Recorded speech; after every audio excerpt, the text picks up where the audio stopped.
Na-set kanina ng Detroit Pistons star center na si Andre Drummond ang isang nakakahiyang NBA record. 23 ang na-miss na free throws si Drummond sa game nila kontra sa Houston Rockets kung saan sadya siyang finaul ng Rockets dahil sa kanyang napakababang free throw percentage. Ang resulta, naka-36 free throw attempts si Drummond na siyang ikinagalit naman ng Pistons coach si Stan Van Gundy dahil hindi daw maganda ang strategy na ito sa larong basketball. Dapat namang baguhin ng NBA ang rules nito para mapigilan ang tinatawag na Hack-A-Shaq strategy. Kasama natin ang basketball analyst na si Enzo Flojo para sa usapan ni Enzo. Welcome back to the Score. Alright, ang tagal natin pinag-usapan to. Panahon pa ni Shaq. Yes. Kaya nga naging Hack-A-Shaq yung pangalan. Pero through the years, dumadami ng mga players na katulad ni Shaq na masama palang free throw shooting. Yeah. Before, it was just Dwight Howard, then it became Andre Drummond. Now there's like a good 4 or 5 or 6 centers who are really that bad. Pero sa nangyari kanina, anong reaction mo? Una mo nakita yung numbers and may ganong klaseng daming free throw misses and attempts? Well, it's definitely not a fan-friendly thing to see, no, for two teams at the highest level of basketball in the world. And the resulting strategy is to foul the worst free throw shooter in the league 21 times, give him 36 shots from the line, and he made only 13 out of 36 free throws. So definitely ugly basketball. So medyo I agree with Stan Van Gundy in the sense that, you know, it doesn't do the game much justice. At least it doesn't make it very watchable. So if you're a fan, you don't want to see that. You're not paying to see someone take 36 free throws, and he's the worst one of that. Merong iba't ibang pananaw kasi dito, Enzo, na you have to look at it from different perspectives before you can probably make an informed decision na sige, bago natin yung rule. Una, meron dyan for the coaches na aabusuhin nila yung weakness ng kalaban. Yes. Si Greg Popovich na nagsasabi. Greg Popovich na yan, one of the best coaches, if not the best, and he respects the game. Aminin niya, I don't like it. It disrupts the flow of the game. It's ugly to watch. But I'll do it. Kasi sabi nga niya, kung ano yung weakness ng kalaban, yun ang gagawin ko. Sabi niya, kung gusto mong pigilan ko, hayaan ko mag-shoot, walang bantay. Pero when it comes to that aspect, as a coach who will attack a weakness, would it be fair to change the rule na hindi mo mamatake yung weakness ng kalaban mo?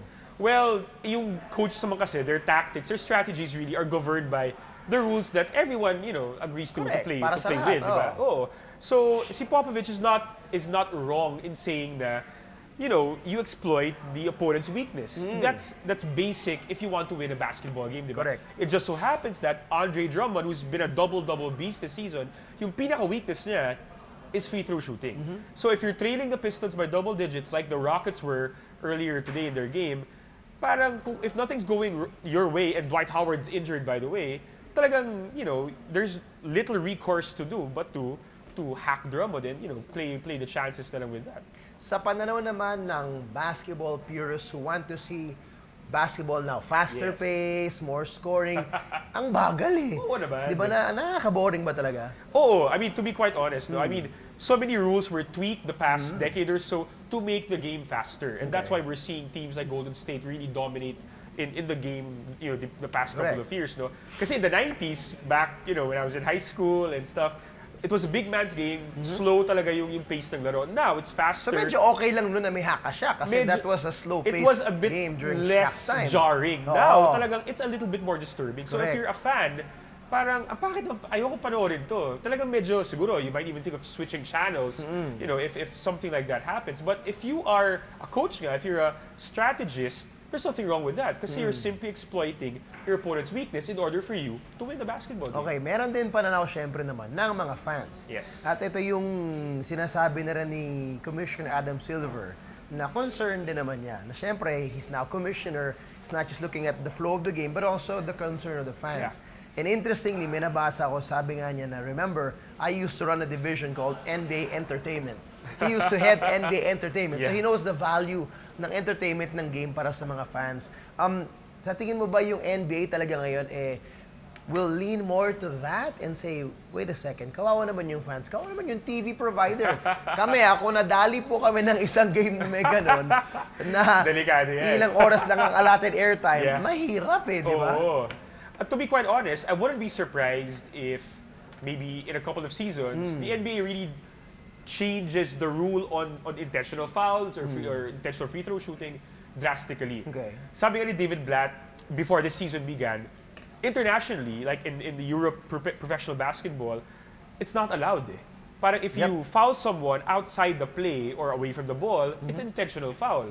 So it's impossible to do the Hack-A-Shaq strategy, let's say in Europe or in many other leagues outside the United States. No? So if this continues on, and pag dumami yung players na talagang deficient ng free throw shooting, it's very possible that the league might change it. Although personally, if there are only maybe like 10, 15 players in the league who shoot 50% or Madami below. na nga yan eh, 10 to 15. Oo, marami Parang yun, ngayon, diba? I can just think of 6 or 7 of these big guys. If there are about 10 to 15 lang, and there are like 360 players in the league, that's actually not a very big percentage. Eh. Correct. So if you play it from that perspective, it might be sending the wrong message. No? Parang the message should be, you're professionals, you're paid tens of millions of dollars, so go to the gym, hit your free throws, be good at your craft. But the thing is, ang konti nga na percentage, but you're potentially looking at all of these 5 or 6 players, if I'm not mistaken, most if not all of them are in playoff teams. Yun lang. So yung playoffs natin, naalala mo yung Houston-LA series? Yes. Grabe yun, both sides. DeAndre was being hacked,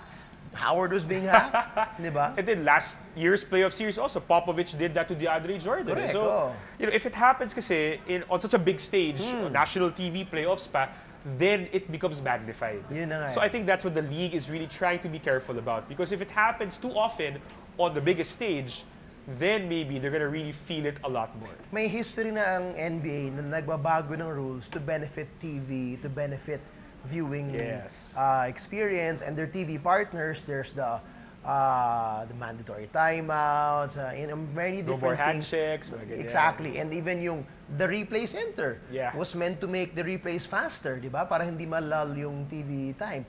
Do you think that's something na magiging mabigat sa konsiderasyon nila na eventually it will be another meant for TV change? Kahit pa Definitely, because the NBA is it's sports entertainment, and it's a professional league, and they want to continue expanding. They're expanding to many other countries all over the world, and the only way they can really do that effectively is by presenting a very good, exciting product. Correct. And there's nothing less exciting than watching a 35% free throw shooter shoot Correct. 36 free throws in a basketball Sa game. akin ito, sabihin ko lang, si Enzo alam na nito kasi nakasama na siya sa sports team namin. Yeah. Ang NBA game, more or less, a lot 2.5 hours. Yes. Pag naging 3 hours na yan, sakit naku. ng ulo sa Oh producer my yan God, eh. yeah. Iiyak na talaga yan eh. Okay, so, given that, the possibilities of changing, how to change it naman? Ang dami ng senaryo eh, mga automatically give one free throw ball possession, or merong iba naman na parang super penalty na beyond an X amount, you give more. Para sa'yo, anong mga magagandang nadinig mong suggestions of what to change? Siguro ako, like what David Blatt said, no, I'd probably follow the precedent of what they do in Europe. No? Okay. If a player fouls another player, whether he's a poor free throw shooter or a good free throw shooter, and it's outside, you know, the main play that's happening, that's an intentional foul. I think most or all basketball referees in the NBA naman would be intelligent enough to know if a foul is meant to be a Hack-A-Shaq type of foul. So and if that happens, they can simply charge it an intentional foul. And so two straight free up, throros, no minimum limit or whatever. yeah, I don't Diretso think, na, 2 no, free throws, I mean, ball if the possession. NBA really wants to send that message, then they should do it that drastically already. Is it as well a possibility to tell these players, gumaling naman kayo sa free throw shooting? How hard is it? Well, you guys sinabi ko kanina, di ba? Parang, I mean, you are professional players. Again, you're being paid tons of money.